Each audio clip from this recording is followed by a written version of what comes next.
Revelation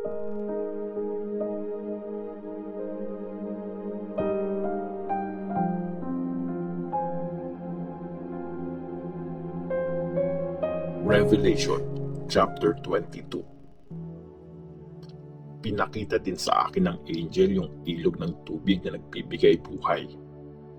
Kasing linaw yun ng kristal at galing yun sa trono ng Diyos at ng tupa. Umaagos yun pababa sa gitna ng kalye ng city. Sa magkabilang side ng ilog ay ang puno ng buhay. Namumunga yun ng 12 times kada taon. Iba't ibang bunga kada buwan.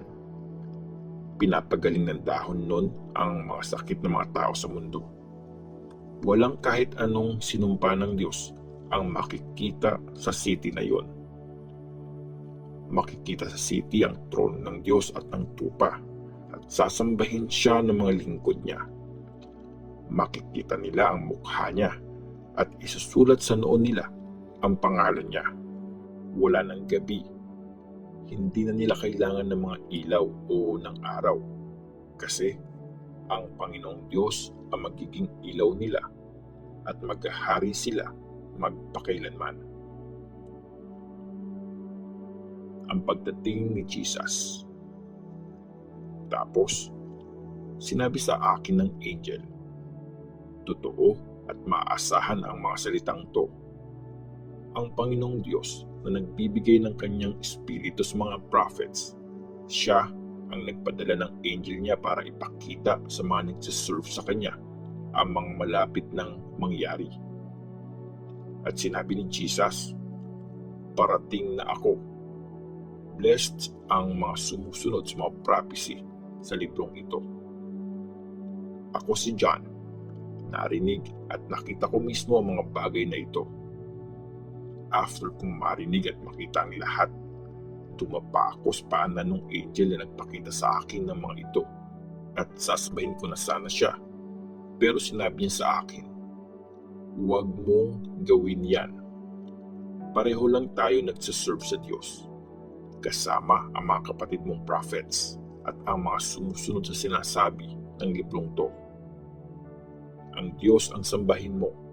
Sabi pa niya, huwag mong isikreto ang mga prophecy sa librong ito kasi malapit na mangyari ang lahat ng ito.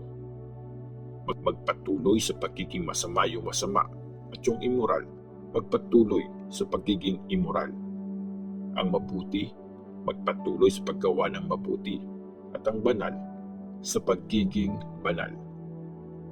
Tapos, sabi ni Jesus, makinig kayo. Padating na ako. Dala ko ang mga reward na ibibigay sa bawat isa sa inyo, ayon sa ginawa nyo. Ako ang Alpha at Omega, ang una at huli, ang simula at ang wakas. Blessed ang mga naglilinis ng damit nila. May karapatan silang kumain ng bunga galing sa puno ng buhay at makakapasok sila sa gate ng city. Pero may iwan sa labas ng city yung mga asal hayop at mga mangkukulam, mga immoral at mga mamamatay tao, pati yung mga sumasamba sa Diyos-Diyosan at yung mahilig magsinungaling at gumawa ng mali.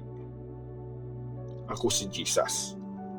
Pinadala ko ang angel ko para i-announce ang mga bagay na to sa inyong mga nasa churches. Galing ako sa lahi ni David. Ako ang maliwanag na morning star. Sinasabi ng Espiritu at ng Bride, halika. Lahat ng makakarinig nito, sabihin nyo din, halika. Kung sino man ang nauuhaw, lumapit ka. At kung sinong may gusto ng tubig ng buhay, tanggapin mo to bilang regalo. Ang finale. Ako si John. Winawarningan ko ang lahat ng nakakarinig ng mga prophecy sa librong ito.